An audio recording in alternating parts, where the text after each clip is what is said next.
العيد من احسن الانواع. ما يا اخي بسريني في التلفزيون ده الحين. اصبر يا اخي الله يحفظك. كيف في الهاوية ايش؟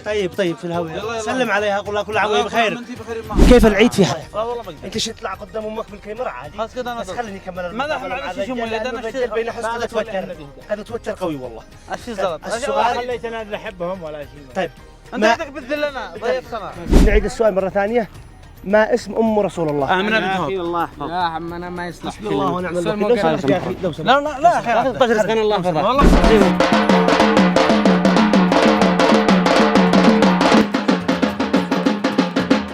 اهلا وسهلا بكم مشاهدينا الكرام في حلقه جديده من برنامجكم العيدي عيدنا بهجه.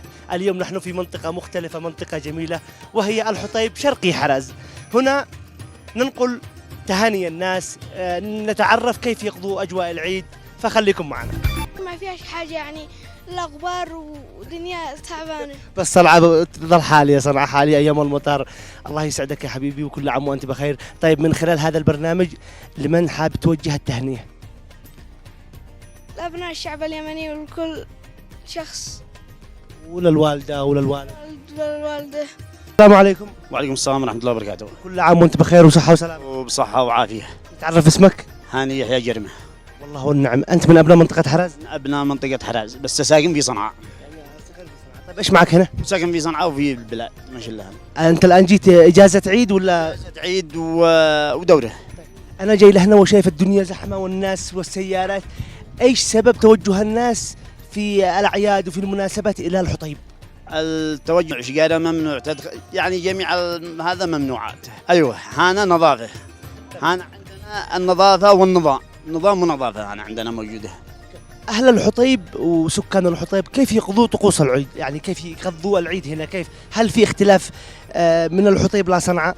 نعم يوجد اختلاف كبير في الجو وفي في الجو حق البلاد غير جو صنعاء. نعم أكيد جو القرية يكون أحسن من جو المدينة 100%. الأكسجين فيها 100%. راحة نفسية. الطقوس اللي تسووها يعني الفعاليات حق العيد والاحتفالات، ايش تك توصف لي؟ ايش الفرق من صنعاء لهنا؟ الفرق كبير لأن هنا على الطبيعة. هنا كل جدرانات.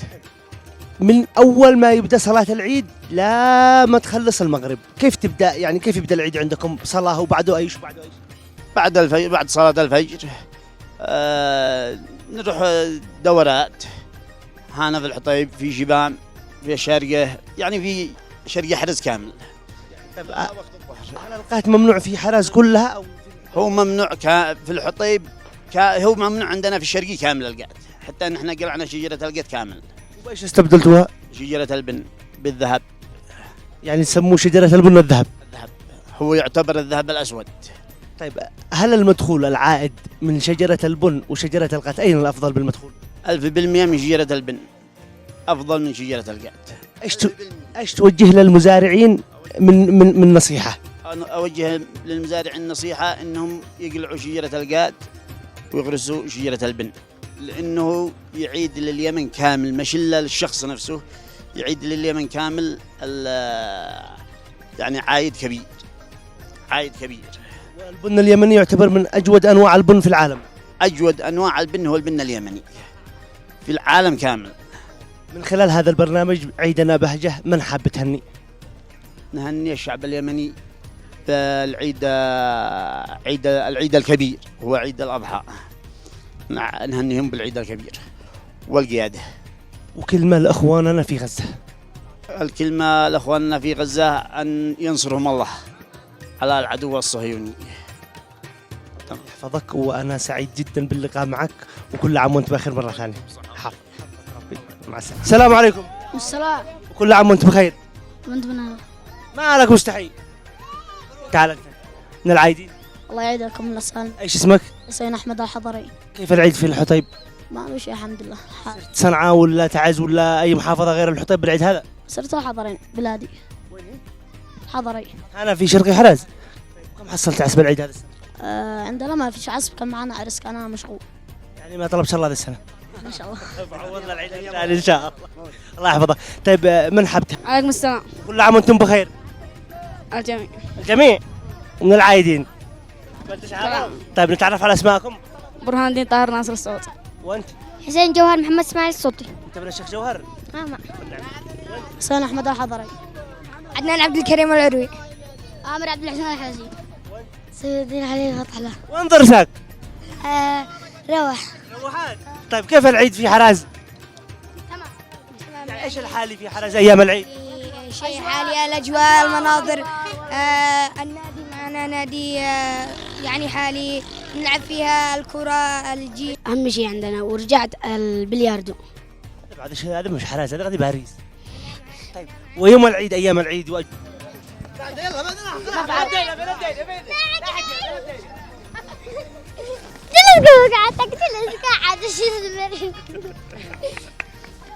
يلا نصفق لهم كلنا. شكرا لكم يا بطلة يا شاطرة. يلا سلام الله عليكم. وعليكم السلام ورحمة الله وبركاته. كل عام وانت بخير. أنتم بخير بصحة وسلامة والشعب اليمني كامل بصحة وسلامة وعافية إن شاء الله. طبعا ما عاد بقول لك ايش اسمك لانه الشيخ جوهر من الناس اللي كل ما اجي هنا يستقبل. الله المستعان، احنا نستقبل الناس كلهم والناس احنا كلنا أخوة وما بين الناس إلا المعروف. نعم. شيخ جوهر اشتيك تشرح لي اجواء العيد في منطقة الحطيب. والله أجواء العيد عندنا في منطقة الحطيب وشرقي حراز يعني أجواء ما شاء الله من أروع ما يكون، من أروع ما يكون ما شاء الله. قد بتبصر الواصلين من صنعاء ومن جميع المحافظات سواء في أي منطقة. هل شفت اختلاف يعني وراحة؟ ايش الشعور اللي حصلت معك يوم كنت مخزن ولما بطلت الغاز؟ لا والله الفرق ما بين السماء والأرض. أنا بالنسبة لي والله أنه فرق ما بين السماء والأرض.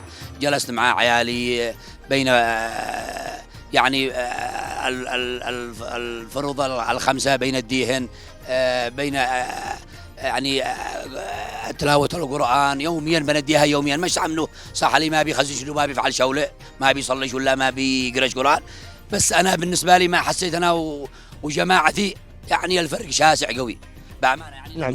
يعني تنصحنا بأن احنا نبعد عن الغاز؟ أنصح الشعب اليمني كامل، مش أنصح الشعب اليمني كامل إنه يبتعد عن الغاز و يعني يتقدم للعلم، يتقدم لأنه كل ما لحن وقت الغاز إذا خليته في القراءة الكتب كان أفضل لك. ونستبدل الشجرة هذه بشجرة البن. طيب زراعة البن الآن من أقوى، من زراعة قوية، زراعة قوية. القت ما بدي القت ما كان يدي للرعوي، كانوا كله دين ومديانة. شيخ جوهر، بما انك كنت من الناس اللي بيخزنوا والان صرت لك 5 سنين ونص ما بتخزنش، اكيد حصلت معك مواقف مضحكه، مواقف ايام ما كنت مخزن، فايش تذكر لنا شيء منها عشان نضحك احنا والجمهور بمناسبه هذا العيد وندعي لك. الله يبارك فيك. والله اني كم مواقف، بس اذكر لك موقف وعاد انا مخزن بدايه المشيخه. دخلت بالناس وعاد انا مخزن هم الناس جن يعني، هم كلنا مخزنين. بعدها يا خبر ما بيشهدوا خلاص حصل ذا خير، حصل مدري ما هو حصل. قالوا يا شيخ خلاص احنا مكفين لك. قلت خلاص يلا خبر ما لكم. قالوا الموضوع هذا والله ان هذا قلت علي وهذا قلت يلا تمام. عاد انا بين حكم واحد شبح جنبي وطعني انا. هذا غريمه كلها انا. والله يعني القاتل يخلي الواحد يخرج على السيطره بعض الاحيان. طيب وطعنا موجود اليوم. الله يستر يا رب. شيخ جوهر، عادة لما احنا ما نجلس بدون قات بيجي لنا الرازم، كيف كانت معاناتك مع الرازم يوم بطلت الغاز؟ والله معنا على حسب تجربتي صح كان يجي لي لازم وانا اخزن، بس هو يعتبر عنوه مش هو.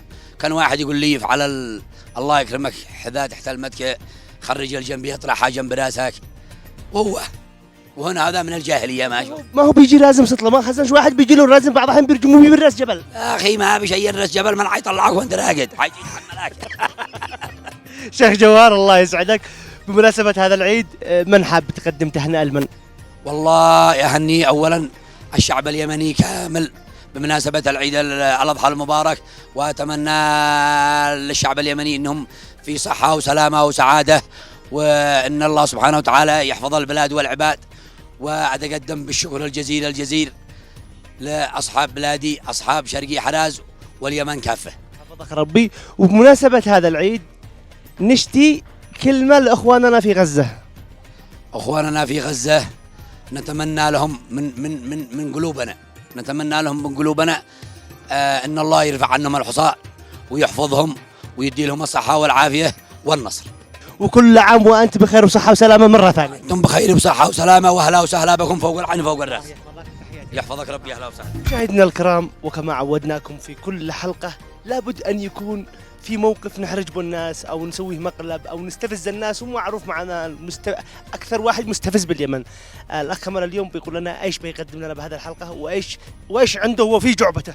والله في جعبتي شيء ساعة يومية مقالب واستفزهم وكذا، بس الحلو في الموضوع اليوم إن إحنا في حراز في الحطيب، في منطقة فخمة جدا. تابعوا المقالب. خليكم معنا. كل عام وأنت بخير. كل عام وانت طيب. من العايدين طيب. فايزين الغانمين. من الغانمين ان شاء الله. أنت من أبناء المنطقة؟ لا انا زاير. من أي منطقة؟ انا من المحويت. اهلا وسهلا. معنا تصوير بس شوي الله يحفظك. وأنا ما نش يعني أدم. تمام بقابل معه وكمل معك. كمل قابل معه. لا بكمل معك. تفضل. كيف أجواء العيد في حراز؟ والله انا اول مره انزل حراز بس الاجواء طيبه. طيب يعني ارتحت بها أكثر من المحويت؟ اكيد. رغم المحويت منطقة سياحية وجميلة وفيها الرجم وبنزورها. احنا وجدنا هنا. أقول لك شيء. شوف يا أخي حراز. الله يحفظك، فيش بني آدم قدامك، خلينا نكمل طيب المقابلة. ما تكلمش أصلا، ما قلت ما أعطاش المكان حقه. طيب خليه يكمل المقابلة بعدين نقابل خليه. معك. أسلوب محترم يعني عيب. طيب خذ معه مقابله يمكن انه ما يصلحش، احنا مرحبين بك بالحلقة، المفروض أنت الأول وبعدين. طيب. طيب. الاجواء طيبه. اللي شفناه هنا انه يعني التنظيم، المكان، النظافه، الجو جدا رائع. أنت شخص مستفز على فكرة، يعني مستفز بقوة. جرب. طيب جرب. الآن معنا مسابقة وعليها جوائز. بسألك سؤال بسيط يشتي له بس سرعة، واللهم صل على النبي. السؤال: كم عدد أجزاء القرآن الكريم؟ 30 يا أخي الله يحفظك يا مسلم، يا أخي اطلع شوي من هذا الله 30 يحفظك. جزء. لا احنا بنسأل الرجال. من الذي جاوب؟ ما علينا من اللي جاوب، احنا من بنسأل الرجال. الرجال هنا. اللي جاوب الرجل. خلاص. طيب والسؤال لمن؟ خلاص جيب لها الجائزه. لا ما فيش جائزة، لو اني ما اسأله بقابل معاه بدي له جائزة، بس سؤال ايش تعرف من هو الشخص اصلا؟ نعرفه. أنا من جيد أخي. جيت أنا. أمو وين؟ يعني مو تصور بالكاميرا. كيف؟ طيب أعوذ الحين الآدمي جاء لهنا، خذ معه مقابلة أولا. ما انا مرحب بك، المفروض من الادب والاحترام انا اقابل معك. المفروض أنت بتقوم بتنظيم الحلقة بالبرنامج. مش نعيدي يعني ما نعرف حد نقابل مع الناس. ايش بيقول لك؟ انت السبب. انت الجائزه. أنت السبب. انت المشكلة قلبتم علي. المشكلة عندك ولا عنده؟ دحين هات ما الميكروفون هات. السلام عليكم. وعليكم السلام ورحمة الله. كيف حالك يا عمنا؟ حياك يا عم. واحنا الان في منطقه حراز طبعا. نجيب لك سؤال. ايوه نجيب. اللي رجعتني الغلطان والصح. طيب المشكلة الحين سلمت المقابلة. خلاص روح البس لك مره. روح البس لك مره. روح البس لك مره. خلاص الله معك. آخر هدية بس الميكروفون. ايوه. السؤال المثل قال 4 شلوا جمل والجمل ما شلهم، من هم الاربعه ذي شلوا الجمل؟ الله أعلم. هذا سؤال. وهذا السؤال الذي قال خلاص ادي لك سؤال ثاني. قال لي 4 يا نازلين سوق لاعة، من هم الذي نزلوا؟ هم نفسهم الأربعة اللي ماشي. الاخ كمان هو ممثل معنا فحبينا احنا بس اهنيك على كميه الصبر. والله صبور. تنرفزت وانا عارف انه مقبول. من خلال هذا البرنامج من حاب انك تهني في هذا العيد؟ نهني الشعب اليمني الأمة الإسلامية كامل وغزة خاصة. يعني انك ذكرت غزه، كلمه توجهها لاخواننا في غزه بمناسبه هذا العيد. الله ينصرهم. بالنسبة لغزة الله ينصرهم ويفك يعني حصار عنهم ووضعهم المأساوي ويعصم قلبهم بالصبر. امين يا رب العالمين. هذا احنا معاهم اكيد. هذا احنا معاهم. بعد ما نكمل مع الاخ بس اشتري معك انت، حفظك ربي، وكانت فرصه سعيده ان احنا تقابلنا معك، ان شاء الله ان امورك طيبه والمعذرة والسكر ما طلعش. تعال انت معك، خليك معنا. كلمه توجهها لاخواننا في غزه. الله يحفظهم وينصرهم على أعدائهم، وإحنا معاهم. شارع جوي بحري بري الذي يشتوا احنا مكفلين واحنا جاهزين في أي وقت.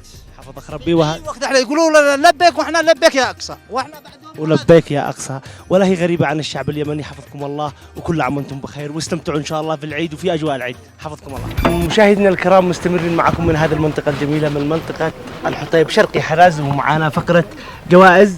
نسأل لحظة. ما اصبر شويه، كلم امك بعد عننا شوي بس نكلم. سريني في القناه ذا بنجيد الحين ما شاء في قناه الهويه ذا بالمقابل معنا بيسابقوا معي الحين. الله مع السلامه. مع السلامه. المسابقه معاهم مش معك الله يحفظك.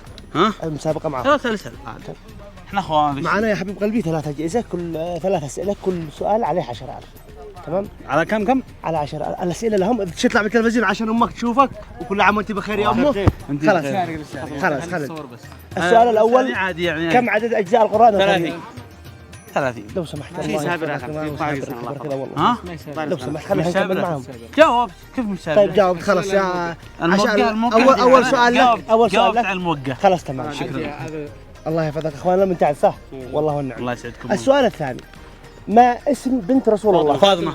ما يصلح. لا والله لو سمحت يعني خلينا نكمل. من جاوب؟ خلينا نكمل. لو سمحت خلاص اتكلم ولا تكلم ودينا. لو سمحت يعني خلاص فاز. لا خلاص نعيد السؤال شوي لو سمحت. نعيد السؤال مرة ثانية. ما اسم ام رسول الله؟ امنه بنت وهب. الله يحفظك يا عمنا ما يصلح. حسبي الله ونعم الوكيل. لو سمحت يا اخي لو سمحت. لا طشر الله يحفظك والله مقابلة خلاص سامي الله خلاص طلعت في التلفزيون خلينا احنا نكمل مع الناس. عيب الاسلوب هذا يا اخي، وخر شوي لو سمحت. ما يصلح عشان قدام الكاميرا. خلاص ولا ادينا نعيد السؤال. تمام ولا ادينا لو سمحت حاضر. بس من ما جاوب ما له دخل من جاي. المقابلة هي مش نفيس. وانا ما نش بني ادم. السؤال الثاني ما هي عاصمة اليمن؟ صنعاء الله دخل ما دي جاوب. الله يحفظك شيء. اسالك بالله. طبعا دقيقة الموضوع بشتد والموضوع يوقع في المضاربة. الموضوع هو مقلب ونونس الناس في العيد ونبسطهم. والله يحفظك. انت من تعز والكل من وين؟ ايوه دائما دمهم حامي. ششكي وشندي لك ما شنكراك. واحنا ما شنكراك. كل عام وانت بخير. ومن حاب تهني بمناسبة هذا العيد؟ ابي امي واصحابي. ابي امي وكافة الاهل والاصدقاء والشعب اليمني والشعب المسلم. وكل من اخواننا في غزة يعني ان شاء الله معاهم يد بيد. الله يحفظكم وكل عام وانتم بخير. مع السلامة. السلام عليكم. وعليكم السلام ورحمة الله. نتعرف على اسمك؟ الأخ عبد السلام الأحلسي. من وين؟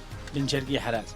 الله يحفظك. كيف الأعياد في حراز وكيف أجواء العيد؟ والله أجواء العيد من أحسن ما يكون، وأجواء عائلية، ونرحب بقناة الهوية في شرقية حراز. فين بيجي البرنامج؟ في الهوية. الله يحفظك. لحظة بس لو سمحت. بنقابل احنا على الهواء. طيب في شرقية حراز، ونرحب بجميع ضيوف اليمن في قرية السحاب. لو سمحت افتحوا قناة الهوية الحين اذا انا بنجي انا.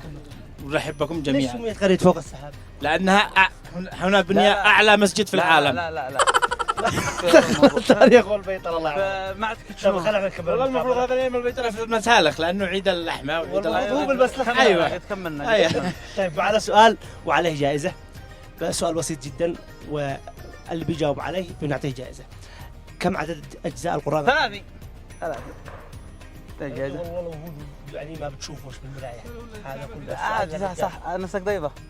خلي هذا يزعلنا. احنا ما مش مشكلة. احنا ما احناش حول أي حاجة هذا الحين. احنا بنرحب بكم في قريتنا أكثر من أي جائزة وأكثر من أي شيء. الله يحفظك. والحمد لله يجوا لنا زوار من عدة مناطق، وهذا شرف لنا. تمام ويكفينا هذا. عدد أجزاء القرآن 30 جزء. قد انا رديت انا الجائزة حقي. طب لا بنعيد السؤال لو سمحت. نعم. الله يحفظك. والله بقدر. انت شو تطلع قدام امك بالكاميرا عادي. خلاص كذا انا بس خليني اكمل. ما لا معلش شو اللي انا الرجال بين حسن هذا توتر. هذا توتر قوي والله. الشيء زلط. السؤال خليتنا نحبهم ولا شيء. طيب انت بدك تبذل لنا ضيف سنة. عيدوا السؤال يلا. وما جاوب. ما اسم بنت رسول الله؟ فاطمة البتول الزهراء بنت الرسول. تقريبا احنا شفنا هذا المقلب في التيك توك، هو نفسه ولا ثاني؟ لا والله ما هو في ايوه تمام. انت اللي جائزة. انا ادي لك جائزه كم تشتي مالك يا عم. صلي على النبي انت والجوائز فجعت انا. حفظك ربي. لا نعم كان المقلب هو مقلب بعد وكمان ممثل تلفزيوني معنا. وانا ليش اخترتك في السيارة عشان اقيدك لا تنزل ولا تضارب ولا شيء. ما بشي ضارب. الله المستعان انتم ضيوفنا. الله يسعدك وان شاء الله نشوف الحلقة اليوم على قناة الهوية الساعة 10. تشرفنا بمعرفتك. الله يحفظك. واهل اليمن كامل. الله يخليك في امان الله. يلا العايدين. كل عام وانتم طيبين وانتم بصحة وسلامة. ان شاء الله بكم شرفتونا فوق العين والراس. الله يسعدك. انت من ابناء المنطقة او من وين؟ صنعاء زاهر الى مناخ. لحظة بس. منين جاي لو سمحت بنصور يا غالي؟ طيب جاي هنا زيارة ولا زيارة اهلي واقاربي وناسي. ابصروني في التلفزيون. امك الله يحفظك. ابصروني في التلفزيون ايش اسم الحلقة؟ الهوية. عيدنا بهجة. عيدنا بهجة. ابصروني فيها. طب بنصور مع الاخ الله يحفظك. طيب قد قلت لامي تبصرني قد فاتحني. الله يحفظ امك يا عمي. ها؟ ما عليك ولا طيب العيد في صنعاء او في حرز؟ تفضل. حرز. والله حرس من أروع ما يكون، منطقة حلوة ومنطقة جميلة ومناظرها خلابة جدا جدا جدا. واختلاف العيد من صنعاء لا حرز بايش؟ والله بالأجواء، أجواء صنعاء يعني حامية جدا وأجواء مناخها روعة. بارود هذا الآن حامي. يا اخ الله يحفظك من قابل مع الرجال. خلي يعني عيب الاسلوب هذا، عادي الرجال قد بعمر ابوه. يا اخي ما بسالكش، خليني اكمل مع الرجال بعدين خير. من الطاقم ذا الحين. ما خلاناش نكمل المقلب لله. كيف عرفت انه من الطاقم؟ محبينه بالسياره من الصبح. من الطاقم كيف راغبية. تشرفنا الله يحفظك يا رب. اذا المقلب ما سفرش معك نكمل مقابلتنا معك من خلال هذا البرنامج. ما حاب انك تهني. والله اهني اخوتي واهني انسابي الغالين، والله يبارك في انسابي ويشد بهم الظهر، سيد الرجال واسياد الناس، وما القى زي ما انسابي لو ادخل العالم. بارك الله فيهم واستر الله عليهم وبارك خلاهم الباري لي ضوء. ايش فعلتوا له يا انسابه؟ طيب ممكن نعرف اسمائهم؟ والله اخ عبد القادر مالك، والاخ طه مالك، والاخ عبد الواسع مالك، والاخ عبد الغني مالك، وعبد السلام مالك، من الأسرة العميقة الحميمة في وسط مناخة آل بيت مالك. والله والنعم، الله يرزقنا بهذول الأنساب، مش من الأنساب اللي معانا. أنساب يتقدروا بذهب. أتمنى والناس كلهم زي ما هم. أتمنى والناس كلهم زي ما هم. طيب بمناسبة المدح الجميل لأنسابك هذا، وإن شاء الله أنهم يستاهلوا هذا المدح منك، إيش السبب؟ السبب أنهم ناس لا يتقدروا بذهب. يعني في مواقف حصلت معك؟ مواقف حصلت معي، لا يعني مواقف خليها لك على الله، ولكن أثبتوا لي يعني رجولتهم، واثبتوا لي اخائهم، واثبتوا لي ان انا واحد من اسرتهم وليس نسبهم. والله والنعم وكرم، وكل عام وانتم بخير وبصحه وسلامه يا المالك كلكم. الله طيب يبارك فيك. بمناسبه هذا العيد وانه الفرحه تعم الوطن العربي كامل، واخواننا في غزه تحت القصف، كلمه لاخواننا في غزه. الله ينصرهم، الله ينصرهم، والله لو في بايدينا ولو يفكوا لنا الحدود ان احنا باذلين اولادنا وارواحنا واجسادنا فداء لغزه. الله يسعدك يا رب، وهذا كلامك وكلام كل يمني، نسأل من الله لهم النصر والثبات. الله يسعدك. قابل مع الأخ، طبعا هذا يقرب لك صح؟ نعم. هذا ولدك أخوك؟ لا هذا نسبنا. هذا أحد أنسابك؟ والله والنعم، والله والنعم. الله يحييك. طبعا أحد أنسابه اللي بيمدحهم ويشكرهم، والولد شكله يستحق المدح والله. طيب من خلال هذا البرنامج من حابك انك تهني؟ أهني أهلي وأسرتي وجميع أقربائي وأصدقائي مناسبة حلول العيد المبارك، وأتمنى لهم الصحة والعافية في الدنيا والآخرة إن شاء الله، يدخلوا إن شاء الله إحنا وياهم الجنة. لا راس أمك. لا المقلب هذا فيني أنا ورب الكعبة إنه فيني أنا. حسبي الله ونعم الوكيل، خليني أكمل. أعزائي المشاهدين، اليوم المقلب فيني أنا مش بالرجال، قالوا الصوت ما فيش من أول التصوير، وهذا لي ساعة أتكلم. بعد ما كملنا مع الأخ نحب نقول لك كل عام وانت بخير وصحة وسلامة، وإن شاء الله متهنتك توصل والبرنامج بينعرض، وإن شاء الله ما تشوفه وينال إعجاب. إن شاء الله بإذن الله. وشرفنا بمعرفتكم جميعا، وكل عام وانتم بخير. نتقدم بخالص شكرنا واحترامنا وتقديرنا إلى قناة الهوية، القناة المثالية، القناة الذي لا تحايد مع أحد، القناة الذي تطلع فوق الروس ونتشرف به، الحقانية المخلصة الوفية، للضعيف للغني للفقير للقاصي للتاني. شهادة نفتخر ونعتز بها. نعتز بطاقمها المحترم وطاقمها الجيد. نتكلم بعد أخي وعمي عبد القادر مع القرضي، بعد الكلام ده ما نقدر حتى نوفي أو ندي قدركم مهما قدرنا، أو من الكلمات التي نقدر أن نتكلم بها. الله يحفظكم فوق رؤوسنا. واهلا وسهلا بكم ضيوفنا فوق عيوننا ورؤوسنا. فوق عيني وراسي. خليكم معنا. السلام عليكم. عليكم أفضل السلام ورحمة الله. ومن العايدين الفايزين. كل عام وأنتم طيبين إن شاء الله. كيف حالك؟ سلمك الله. طيب أشياء أسألك كم سؤال، وإذا جاوبت عليها كيف العيد في حراز؟ العيد من أحسن الأنواع. ما يا أخي بسريني في التلفزيون ده الحين. اصبر يا أخي الله يحفظك. كيف؟ في الهوية هاي. طيب في الهوية. سلم عليها، قول لها كل عام وهي بخير. أنت بخير معها. كيف العيد في حراز؟ العيد من أحسن الأعياد، وإن شاء الله ينعاد علينا وعليكم بكل خير وكل صحة وعافية، بس الفرحة لم تكمل بسبب الدماء التي تراق مع أخواننا في غزة، فنطلب منهم من الله سبحانه وتعالى لهم الرحمة والغفران، وأن ينصرهم الله النصر المؤزر القريب، لأن دماءهم لن تضيع هدرا، ونحن معهم قلبا وقالبا. الله يسعدك يا رب، وإحنا معهم للنصر. طيب كيف يا أخي خلينا نكمل المقابلة مع الله يحفظك. طيب الله يحفظك. بمناسبة هذا العيد من حاب انك تهنئ؟ نهنئ جميع الأهل والأصدقاء وانا اهني امي واخواني واهلي. كمل خليه يكمل يعني احنا على الهواء. الله يحفظه. ليتك سكت قد كنا ماشيين صح مع الحاج لا ما بتقول كاميرا خفيه. طبعا هو صدق كانت كاميرا خفيه. السلام عليكم اعزائي المشاهدين من هنا من منطقه شرقي حراز تحديدا في الحطيب. اليوم برعتنا مختلفه والاخ جميل بيسمعنا اليوم شيء جميل. استاذ جميل ايش اليوم البرعه اللي بتسويها في حراز وهل هي مختلفه عن المناطق الاخرى؟ لا هذه برعه حراز يعني الاصليه منطقه حراز وبرعتهم حرازيه يعني ابا عن جد. يعني مختلفة عن كل المناطق. مختلفة عن كل المناطق وكل القبل. أهل حراز هل برعتهم يقدروا يبترعوها غير أهل حراز؟ لا بعضهم يعني هوايتي يبترع حرازي من عندنا من صنعاء والناس من حراز هوايتهم يبترعوا من حق صنعاء. هذا كله هوايات على ما بيحددوا كل واحد على كل شخص على نفسه. والحرازيين هل يبترعوا مطري ويبترعوا حارثي؟ إذا يحبوا مثلا بهو البرعة الحارثية أو المطرية أو الحشيشة بتجي لي يعني قدره إنه يبترعها إنه حابب إنه يبترعها. اليوم برعتنا بتكون مختلفة من هذه المنطقة فخليكم معنا.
مشاهدينا الكرام، وصلنا معكم إلى نهاية هذه الحلقة، ونتمنى أن تنال إعجابكم وتستحسن رضاكم. كان معكم أنا محمد الحسني وكمال المزيجي، وكل عام وأنتم بخير وفي أمان الله، ونراكم في حلقة أخرى.